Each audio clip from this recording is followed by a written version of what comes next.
This program is paid for by The Crossover with Marlon and Armon. Subscribe to their show-owned content at youtube.com/@thecrossover1060. You're now tuned in to The Crossover with Marlon Jones and Armon Williams.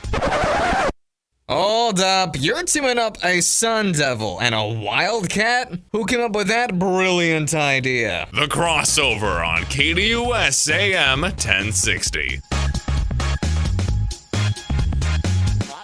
All right, welcome to The Crossover with Marlon Jones and Armon Williams, KDUS 1060. My name is Armon Williams, but I go by the Hammer. My partner is Marlon Jones. He goes by Big Showtime. If you're listening to us live, please do us a solid and go over to our YouTube channel and our Facebook page. Subscribe and follow us.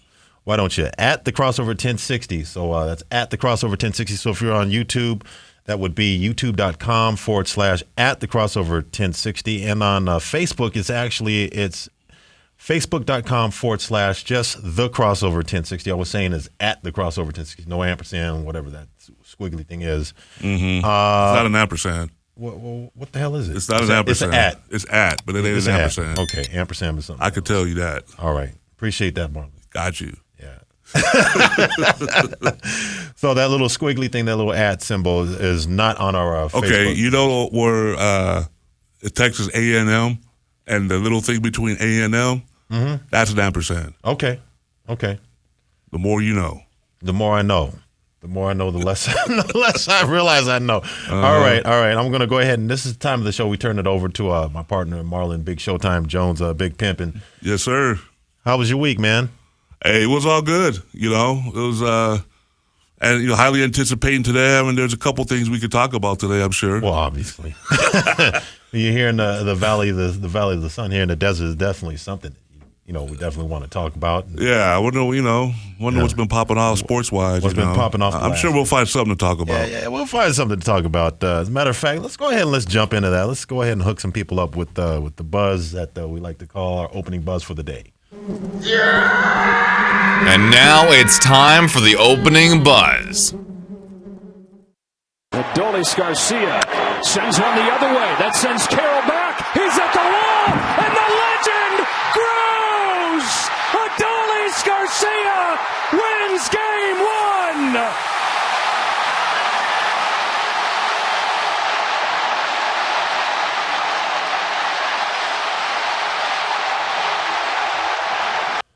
Well, that was Adolis Garcia of the Texas Rangers in the 11th inning and extra innings doing his thing and doing his is Jordan like what he's doing right during these playoffs, and he hits a home run to go ahead and walk it off in the 11th inning, bottom of the 11th inning to go ahead and lift them up a Game 1 over the Arizona Diamondbacks as Texas Rangers take a 1-0 lead. And I got to be honest with you, I did not see a single play of the game last night. Oh, you didn't? I didn't get a chance to, and the reason why I didn't is actually because I was performing stand-up comedy. We were doing a show at Mangiano's Little Italy last night. Oh, there you go. Me and comedian Chad Miller, who's actually going to be joining us. Oh, Chad's on the show today. Yeah, for the second segment. Yes, we're going to sir. go ahead and talk about the game that we both did not watch last night because we were doing stand-up comedy.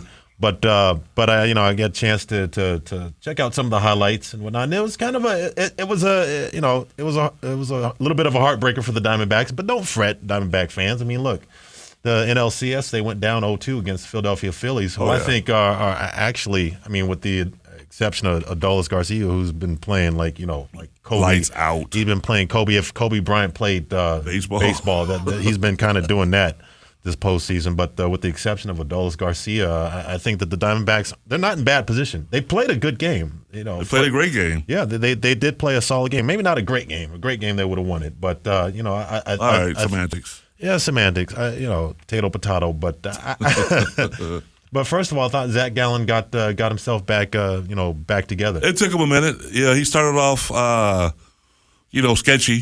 First inning or so. But like you say, he settled in.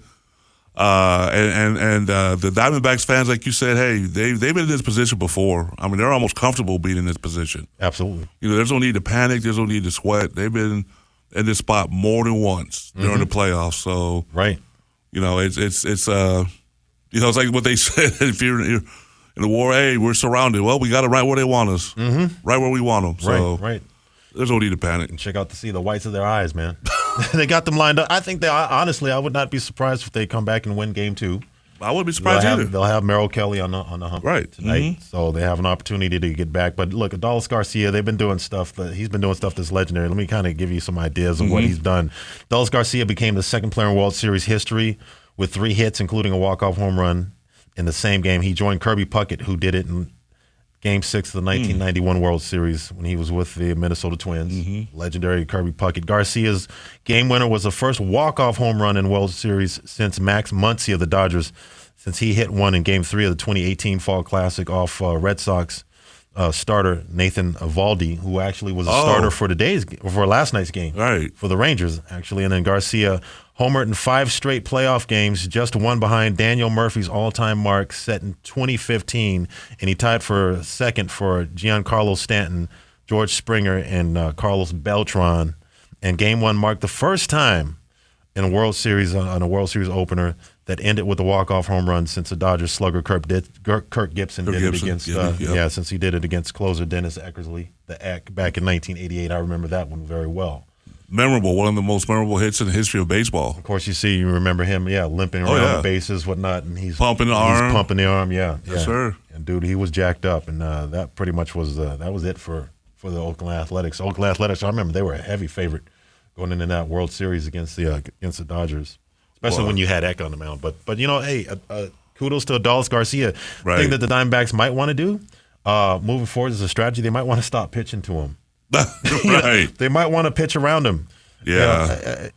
He's like you said, he's doing something obviously historical. You just mentioned everything that he's been doing in the company he's with, and it's as a baseball fan, it's amazing. As a Diamondback fan, it's like, please do not pitch to that man no more. Yeah, they challenged him last night, and he was 3 for 4.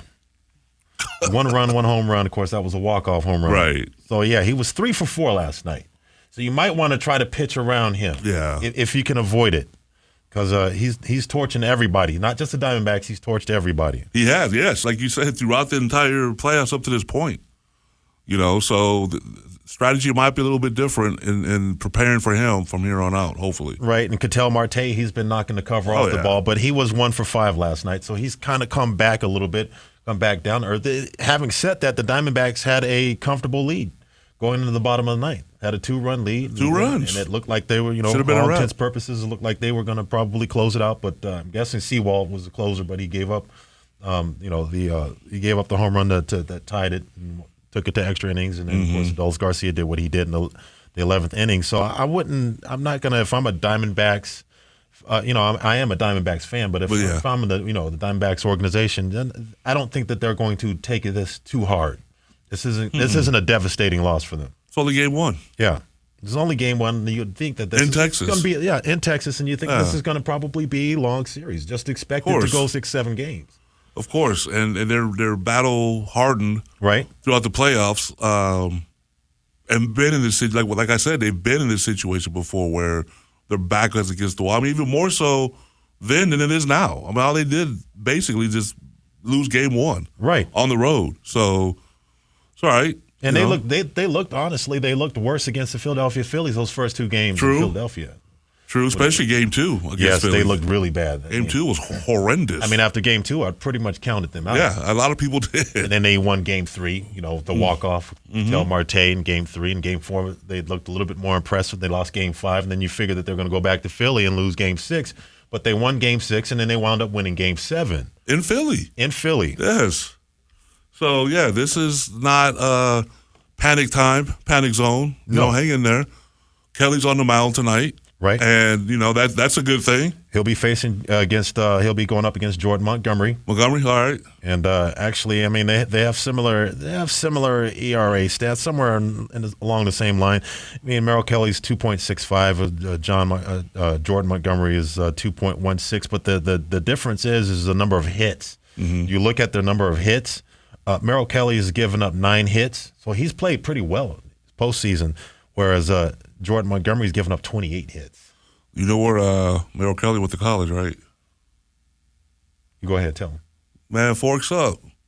All right. Well, you already knew that. If I was going to ask I already knew where you were going with that. Question, I already knew where you were going with that. That's why I let you go ahead and finish it. I wanted those words to come out your mouth, though. Nah, man.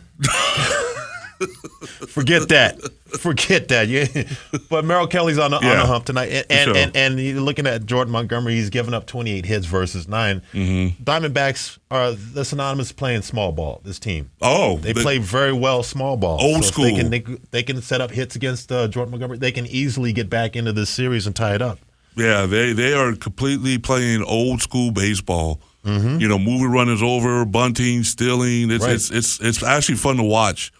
The Diamondbacks play because they really, they really manufacture runs. It's a lost art in today's sport, in today's baseball. So, it's just fun when they get on base and having to move runners over, and it's really if you're a baseball purist, it's fun to watch the Diamondbacks. If they can get on to Jordan Montgomery early in this game today, a little bit later on in the day, it's 5:07 start here Arizona time. If they can get on, jump on him early, they can run him off. They can run him off the mound probably pretty early, and have to go to their bullpen.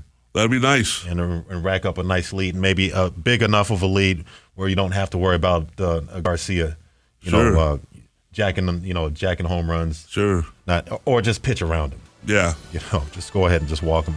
We got a great show today. All right, coming up next, we'll be chopping it up with stand-up comedian Chad Miller to talk about the Fall Classic, that and other things. You're tuned into The Crossover, KDUS 1060.